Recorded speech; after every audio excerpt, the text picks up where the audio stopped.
I was on my hands and knees, scrubbing the marble floor outside my husband's office, when I heard her laugh. That crystalline, flirtatious laugh that made my stomach clench. The cleaning cart beside me held industrial-strength floor cleaner and a mop, but what it really held was my last shred of dignity as I crouched there in a gray uniform that smelled faintly of bleach. "The name embroidered on my shirt," said Rosa. "Not my real name. My real name was Margaret. Margaret Chen, Director of Human Resources at Patterson and Associates, one of the most respected consulting firms in Chicago. But tonight, I was Rosa, night shift cleaner at Westbrook Insurance, and I was about to discover that my husband's late nights at the office were hiding something far worse than I'd imagined. Let me back up. 6 months ago, I started noticing things. Small things at first. Robert, my husband of 8 years, had always been a 9-to-5 kind of guy. Assistant Vice President of Claims at Westbrook Insurance. Steady, reliable, maybe even a little boring. That's what I'd loved about him when we met at a charity fundraiser. He was the opposite of my first husband. The chaos, the drama, the constant uncertainty. Robert was safe, predictable, until he wasn't.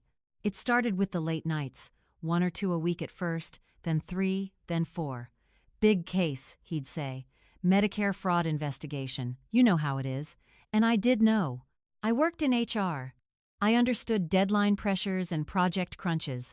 But then came the new cologne.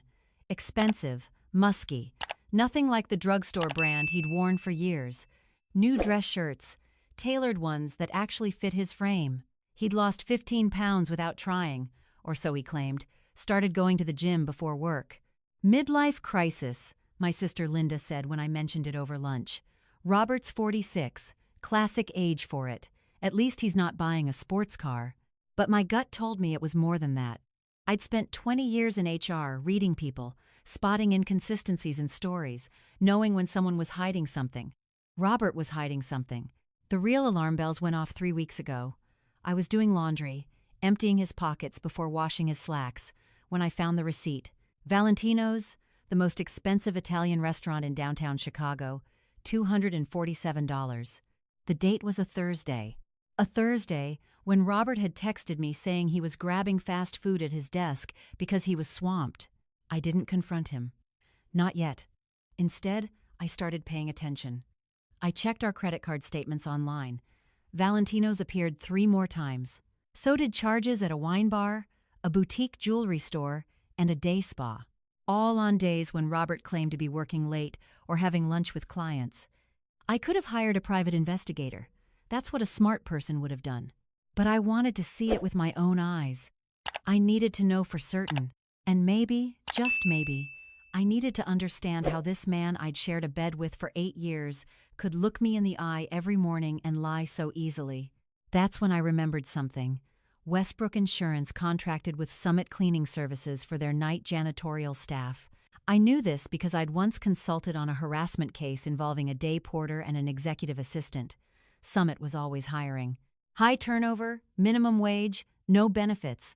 The kind of job where they didn't ask too many questions if you showed up with a social security number and a willingness to scrub toilets. It took me 3 days to set it up. I called Summit and asked if they had any openings. The dispatcher, a tired-sounding woman named Marie, practically begged me to start. "You can pass a drug test? You got a clean record? Can you work nights? When can you start?" "Monday," I said. "I can start Monday." I told Robert I was enrolling in an evening yoga class for stress relief. He barely looked up from his phone. "That's great, honey. You deserve it. You work so hard." The irony wasn't lost on me. My first night as Rosa Martinez, cleaning lady, was a Tuesday. Summit issued me 2 gray uniforms, a time card, and a list of offices to clean on the 14th floor. Robert's floor. His office was room 1427. They handed me a master key card and a cart full of supplies. 3 hours, Marie told me. Bathrooms, trash, vacuum, dust. Don't touch anything on the desks. Don't use anyone's phone. Don't steal. We got cameras everywhere. You get caught stealing. You go to jail. Understand? I understood. I'd spent the weekend practicing. I bought a black wig from a costume shop, shoulder length and straight, nothing like my usual short silver bob. Heavy makeup, darker than my natural skin tone, thick-framed glasses. I looked at myself in the mirror and barely recognized the woman staring back. I looked tired, worn down, invisible, perfect. The building was mostly empty by 7 p.m. when my shift started. A few workaholics still tapping away at keyboards. But the 14th floor was quiet. I started at the far end, working my way toward Robert's office. My hands were shaking as I pushed the cleaning cart down the carpeted hallway. Part of me hoped I was wrong, hoped I'd clean his office, find nothing, and realize I'd been paranoid and foolish. But I wasn't wrong. I heard them before I saw them. I was cleaning the conference room 3 doors down from Robert's office when I heard voices. A man and a woman, laughing. The woman's voice was young, bright, bubbly. The man's voice was my husband's. I abandoned my cleaning and moved closer, keeping the cart between me and the office doors. Through the frosted glass of office 1427, I could see 2 silhouettes. Close together, too close. My heart was pounding so hard I thought they'd hear it. I grabbed a trash bag from my cart, trying to look busy, trying to look like I had a reason to be standing there. The office door opened and she walked out first. Mid-20s, petite, blonde hair pulled into a high ponytail. She wore yoga pants and a fitted blazer, carrying a leather tote bag. She glanced at me, through me. Really, the way people look at cleaning staff. Like furniture, like nothing. Robert followed a moment later, his hand briefly touching the small of her back. He was smiling, that same genuine smile I used to think was reserved for me. He locked his office door and they walked toward the elevators together, heads bent close, talking in low voices. I waited until the elevator doors closed. Then I leaned against my cleaning cart and tried to breathe. The rational part of my brain cataloged what I'd seen. Inappropriate workplace relationship. Possible violation of company policy. Definitely grounds for counseling and possibly termination, depending on their positions and reporting structure. But the wife part of my brain was screaming, affair, betrayal, liar, how could he? I finished my shift on autopilot, cleaned bathrooms, emptied trash, vacuumed floors. When I got to Robert's office, I used my master key to let myself in. My hands were steadier now. The shock was fading, replaced by something colder. Determination. I needed evidence. I needed to understand the scope of this. His desk was neat, organized, framed photo of us from our wedding, both of us smiling on a beach in Hawaii. I wanted to throw it against the wall. Instead, I carefully looked through the papers on his desk. Claims, files, memos, spreadsheets. Nothing personal. His computer was locked, password protected. I couldn't access it without raising red flags. I was about to leave when I noticed his file cabinet. It had a small lock, but these weren't high-security locks. They were the kind you could open with a paperclip if you knew what you were doing. And after 20 years in HR, I'd learned a few things about getting into locked file cabinets when investigating employee misconduct. It took me 90 seconds. Inside the bottom drawer, tucked behind a stack of old performance reviews, I found a file folder labeled Personal. My breath caught as I opened it. Inside were bank statements. Not for our joint account, not for the checking and savings accounts I knew about. These were for an account at a different bank entirely. Deposits, large ones, $15,000, $20,000, $35,000. Going back over a year. Withdrawals too, but smaller, more frequent. My mind was racing. Where was this money coming from? Robert made a decent salary, maybe $90,000 a year, but not enough to have an extra $100,000 sitting in a secret account. I photographed every page with my phone, my hands shaking again. Beneath the bank statements, I found something else. A life insurance policy. On me. Margaret Chen. $500,000. Taken out 8 months ago. I stared at it, my blood running cold. I didn't remember signing this. We had life insurance, of course, but our policies were through our employers. Standard coverage, maybe $50,000 each. This was different. This was substantial. I photographed that too. Then I carefully put everything back exactly as I'd found it, locked the file cabinet, and left his office. I cleaned 3 more offices in a daze, barely seeing what I was doing. My mind kept circling back to that insurance policy. $500,000. Why would Robert take out a policy like that without telling me? The next morning, I called in sick to work. I couldn't face going to the office, pretending everything was normal. Instead, I sat at our dining room table with my laptop and started digging. The bank statements showed deposits from something called Westbrook Claim Services, LLC. It took me 2 hours of searching state business records, but I finally found it. Westbrook Claim Services was a shell company, registered to a P.O. box. Officers listed as Robert Chen and, I had to read it twice to believe it, Chelsea Morrison. Chelsea Morrison. I'd heard that name before. I pulled up Westbrook Insurance's website and searched their employee directory. There she was, claims specialist, the blonde in the yoga pants, 26 years old. Bachelor's degree from Northwestern, been with Westbrook for 3 years. I spent the rest of the day piecing it together.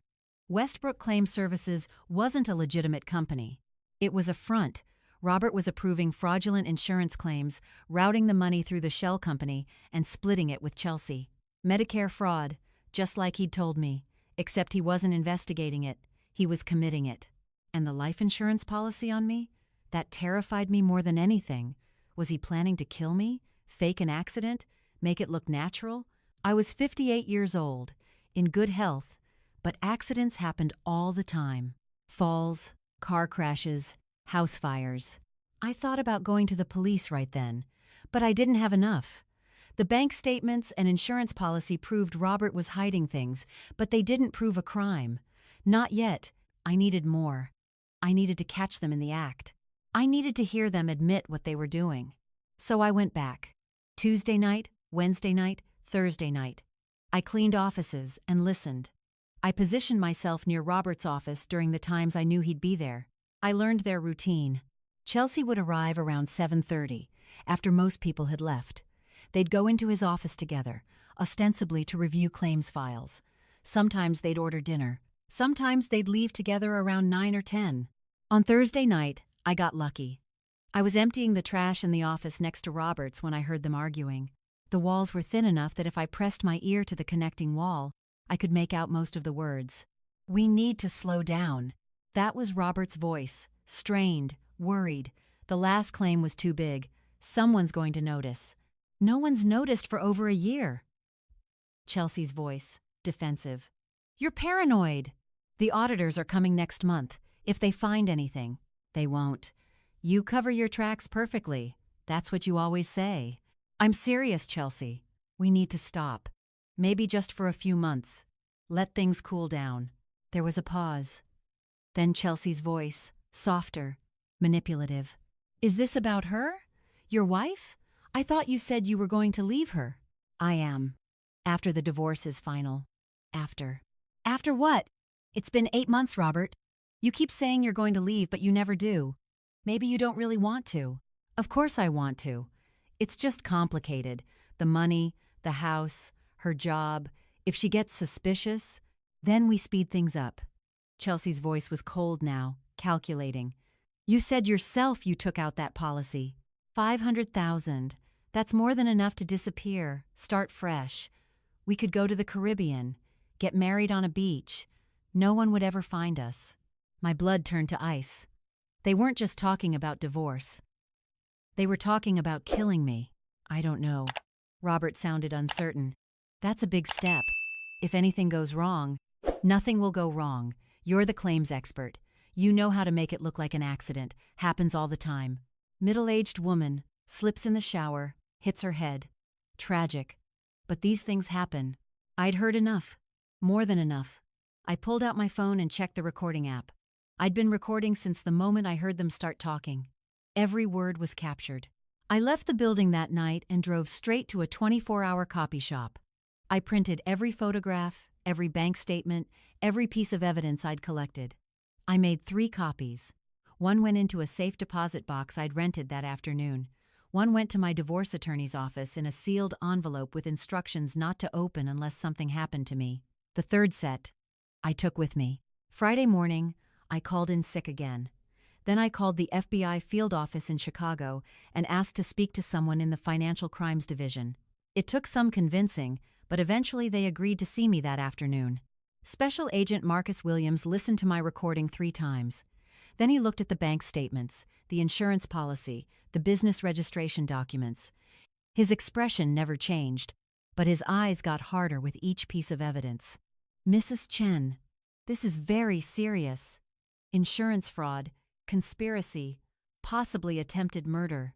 We'll need to investigate, but based on what you've shown me, I think we have enough for a warrant.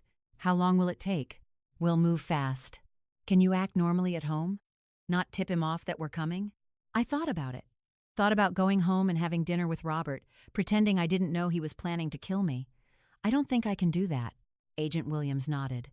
"Then don't. Check into a hotel tonight, somewhere he won't think to look for you.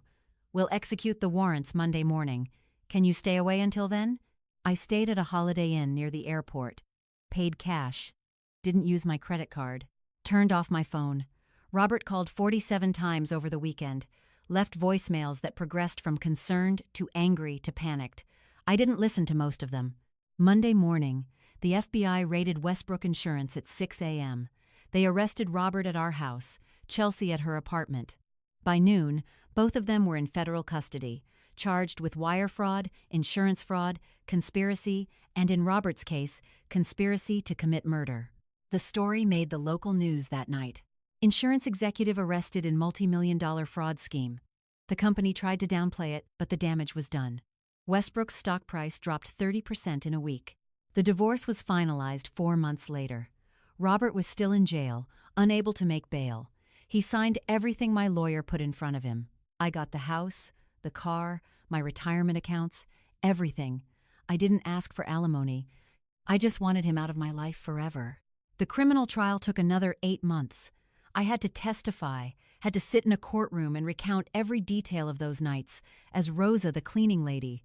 The defense tried to make me look like a paranoid, jealous wife, but the evidence was overwhelming. The recordings, the bank statements, the shell company, the insurance policy. The jury deliberated for less than 4 hours. Robert got 12 years in federal prison. Chelsea got 7. She cried when they read the verdict, kept saying she didn't know. She was just following Robert's instructions. But the prosecution had emails between them, texts about how to structure the fraud, how to hide the money. She knew. She'd always known. I saw Chelsea's mother in the courthouse bathroom after the sentencing. She was crying, wiping her eyes with tissue. She looked at me and said, "I'm sorry. I'm so sorry for what she did to you." I wanted to hate her, but I couldn't. She was just a mother watching her daughter go to prison. "I'm sorry too," I said. "I hope she gets the help she needs." The insurance company tried to deny the claim on my policy, argued that Robert had taken it out with fraudulent intent, but my lawyer fought them. Eventually they settled. I donated every penny of that $500,000 to a women's shelter. Blood money. I didn't want it. 2 years later, I'm standing in a different building, on a different stage. I'm giving a presentation at an HR conference about identifying workplace fraud. The ballroom is full, maybe 300 people, all of them listening intently as I describe the red flags, the warning signs, the patterns that should make you look closer. At the Q&A session, a young woman raises her hand. "How did you know?" she asks. "How did you know to keep looking?" I think about that night in the cleaning uniform, on my hands and knees outside Robert's office. About how invisible I felt, about how that invisibility saved my life. I knew, I say, because I trusted my instincts. When something feels wrong, it usually is. Don't ignore that feeling. Don't make excuses for it. Trust yourself enough to seek the truth, even when it's painful. Especially when it's painful. The audience applauds. After the presentation, several people come up to shake my hand, to thank me for sharing my story, to tell me their own stories of workplace fraud, of betrayal, of survival. I realize that my experience, as terrible as it was, has given me something valuable. Not just evidence of a crime, but evidence of my own strength, proof that I could face the worst and come out the other side. I still drive past the Westbrook Insurance building sometimes. It's under new management now, new name, new executives. The 14th floor where Robert's office used to be looks the same from the outside, but everything inside has changed.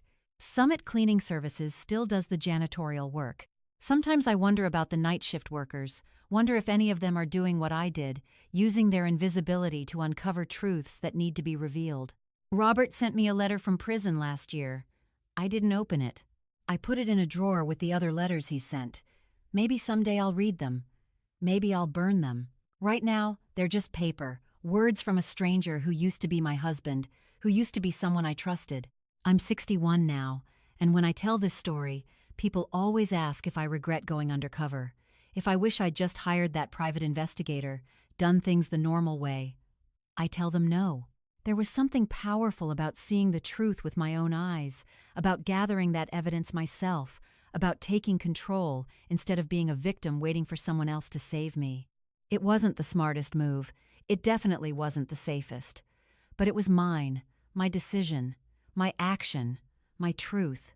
If I could go back and tell my younger self anything, standing there in that costume shop buying that black wig, trembling as I planned my undercover operation, I'd tell her this: trust yourself.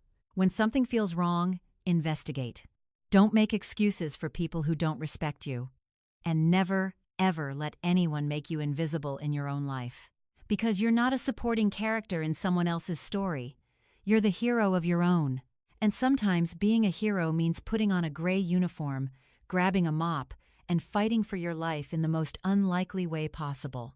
That night at Westbrook Insurance, scrubbing floors and listening through walls changed everything. It ended my marriage, exposed a criminal enterprise, and nearly got me killed. But it also gave me myself back, the real me. The strong, capable, uncompromising woman who refuses to be lied to, stolen from, or murdered for an insurance payout. And that, as painful as the journey was, is worth more than any policy, any settlement, any amount of money could ever be.